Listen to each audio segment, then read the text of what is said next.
WBCS আমাদের West Bengal গভর্নমেন্টের সব থেকে বড় একটা পরীক্ষা। তো সেই পরীক্ষা নিয়ে আমি আজকে আলোচনা করতে চাইছি, তোমাদের সামনে আমি তুলে ধরতে চাইছি যে ডাব্লিউবিসিএস কি, কেন আমরা পড়বো, ডাব্লিউবিসিএস পরীক্ষা দিলে আমরা কি হতে পারি, এইগুলো বিষয়ে আমাদের প্রত্যেকের জানা উচিত, জানা দরকার। কোনো কিছু করার আগে আমাদের জানতে হবে যে আমি কেন করছি বা কেন করতে চাইছি, আমাদের এই পৃথিবীতে কেন পাঠানো হয়েছে।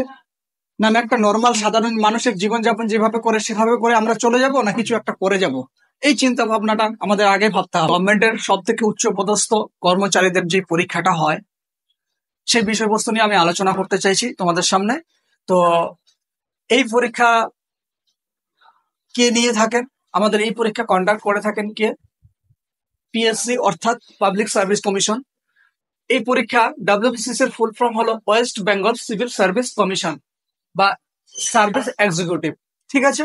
তো কত বছর বা কত বয়স অব্দি আমরা দিতে পারবো? এই যে আমাদের 2 নম্বর পয়েন্টে আছে এজ, আমরা মিনিমাম 21, ম্যাক্সিমাম 36 অর্থাৎ 36 বছর বয়স অব্দি আমরা কিন্তু এই পরীক্ষাটা দিতে পারবো। এর বেশি বয়স হলে কিন্তু আমরা দিতে পারবো না।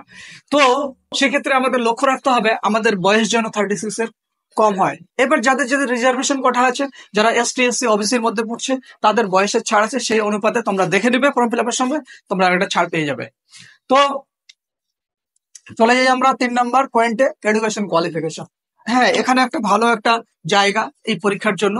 এডুকেশন কোয়ালিফিকেশন, এখানে কোনো অনার্স লাগে না, কোনো হায়ার লেভেল ডিগ্রিও চায় না, এরা শুধু প্লেন গ্রাজুয়েট চায়। সে আর্টস থেকে হতে পারে, সায়েন্স থেকে হতে পারে, কমার্স থেকে হতে পারে, বা যে কোনো শাখায় যে কোনো স্ট্রিম ডিপ্লোমা করলেই হবে। 2-3-4 বছরের যদি ডিপ্লোমা করা থাকে তাহলে কিন্তু এই পরীক্ষাটা দিতে পারবে।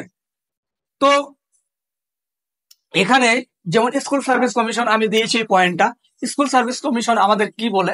স্কুল সার্ভিস কমিশন বলে যদি প্রাইমারি হয় তাহলে উচ্চ মাধ্যমিকের পরে ডিএলএড লাগবে, এবং যদি হাই স্কুলে চাকরি করতে যায় তাহলে এদের কি লাগবে? Graduate with B Ed.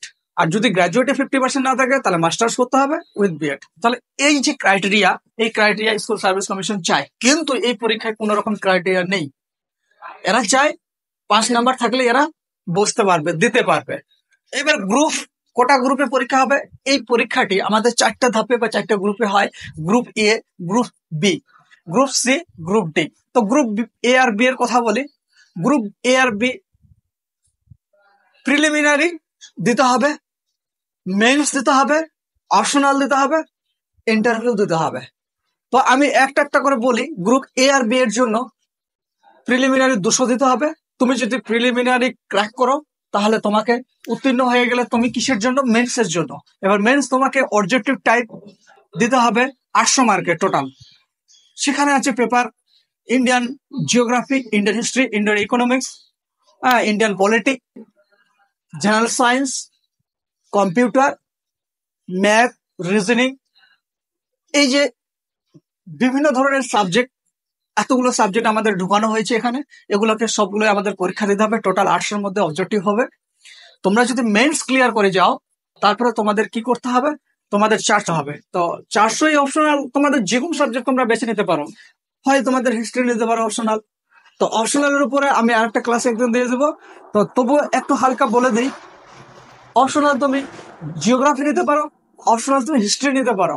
আমার মনে হয় যে অপশনাল হিস্ট্রি নিলে তোমার বেশি লাভ হয় ডাব্লিউবিসিএস এর জন্য। কেন বলি? কারণ ডাব্লিউবিসিএস এমন একটা জায়গা, হিস্ট্রি একটা বড় জায়গা কভার করে। এই জন্যই বলছি, তুমি যদি হিস্ট্রিটা নাও তাহলে তোমার একটা বড় জায়গা কভার করবে হিস্ট্রি। এতে কি তোমার এই পরীক্ষাটা অনেকটা ধাপ তুমি এগিয়ে গেলে। কারণ আমাকে হিস্ট্রি যখন পড়তে হচ্ছে তাহলে আলাদা করে আর কিছু পড়ার দরকার নেই, সেক্ষেত্রে হিস্ট্রিটা তোমার একটা ভালো জায়গা দখল করে আছে। এই জন্যই আমি তোমাদের বলবো হিস্ট্রি অপশনাল নেওয়াটা সব থেকে ভালো আর কি। এবার যদি কারো মনে হয় যে না আমি সোসিওলজি নেবো, কারো যদি মনে হয় যে না আমি ফিজিক্স নেবো, কারো যদি মনে হয় ম্যাথ নেবো, কারো যদি মনে হয় যে না আমি জিওগ্রাফি নেবো, কারো যদি মনে হয় যে না আমি বেঙ্গলি নেবো, কোনো অসুবিধা নাই, তোমরা নিতে পারো অপশনাল। যার যে সাবজেক্টের যা সিলেবাস আছে সেই সিলেবাস অনুসারে তোমাদের অপশনালটা পড়তে হবে। এই হচ্ছে কথা। 400 নম্বরে অপশনাল হবে, ঠিক আছে? সেই অপশনালটা তোমাদের দিতে হবে। তারপরে তোমাদের চলে গেলাম আমি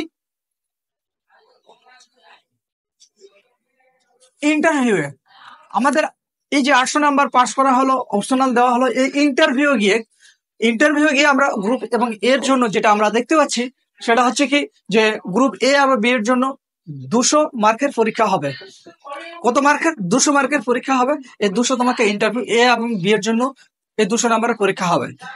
আর গ্রুপ সি এবং ডি এর কথা যদি বলি, প্রিলিমিনারি তাদের 200 দিতে হবে এবং অবজেক্টিভ যেটা, এটা একদম কম্পালসারি অবজেক্টিভ 800 নাম্বার সেটা দিতে হবে। সেটা ক্র্যাক করার পর যদি তোমাদের কাট অফে যদি তোমরা এবি তে যেতে পারলে না, তোমার এমন একটা কাট অফ আসলো সেটা তোমরা গ্রুপ সিডি তে যেতে গেলে তোমরা, তখন তোমাদের কি করা হবে? তখন তোমাদের গ্রুপ সি এবং ডি তোমাদের অপশনাল যে এক্সট্রা পেপারটা থাকছে সেই পরীক্ষাটা তোমাদের দিতে হবে না।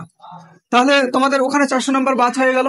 কিন্তু ইন্টারভিউ গিয়ে কিছু নাম্বার বাদ হচ্ছে। গ্রুপ সি এর জন্য 150 নাম্বার দিতে পরীক্ষা দিতে হবে, গ্রুপ ডি এর জন্য 100 নাম্বারের পরীক্ষা দিতে হবে। তাহলে সেক্ষেত্রে আমাদের গ্রুপ সি এবং গ্রুপ ডি একটা আলাদা জায়গায় অবস্থান করছে। কিন্তু মনে রাখবে যে প্রত্যেকটাই কিন্তু এক্সিকিউটিভ অফিসার গ্রুপে। এবার প্রিলিমিনারির কথা বলি, প্রিলিমস ভালো করে একটু বলি। যদি প্রিলিমস এর কথা আমি আলোচনা করতে যাই, তাহলে প্রিলিমস এর কি কি সাবজেক্ট থাকে? আমাদের এখানে জিআই থাকবে, ম্যাথ থাকবে, ইংলিশ কম্পোজিশন, জেনারেল সায়েন্স থাকবে, কারেন্ট অ্যাফেয়ার্স থাকবে, ইন্ডিয়ান হিস্ট্রি থাকবে, ইন্ডিয়ান জিওগ্রাফি থাকবে, তারপরে কি থাকবে? Social reference to West Bengal, Indian polity, Indian economics. এই চ্যাপ্টার গুলা, এই যে জায়গাগুলো থেকে আমাদের প্রিলিমিনারি পরীক্ষা হবে। তো প্রিলিমিনারি পরীক্ষা আমাদের কাট অফ আসে মোটামুটি 90 থেকে 130 এর মধ্যে। তোমাদের এই চিন্তা ভাবনা রেখে আগাতে হবে। তোমার যদি মনে হয় যে না আমি আরো বেশি তুলবো, তাহলে আরো ভালো। কিন্তু তোমাদের এরকম কাট অফ আসে 200 এর মধ্যে পরীক্ষা। এই নাম্বারটা কিন্তু, এই প্রিলিমিনারি নাম্বারটা কিন্তু কখনো এড হয় না। এটা শুধু জাস্ট নেওয়া হয় এই মেন্স অ্যাপিয়ারেন্স এর জন্য। এরা যারা প্রিলিমিনারি পাস করবে তারাই মেন্স দিতে পারবে। কিন্তু যদি এই প্রিলিমিনারি ফেল করে যাও, পাস না করতে পারো, তো তোমরা কিন্তু মেন্স দিতে পারবে না।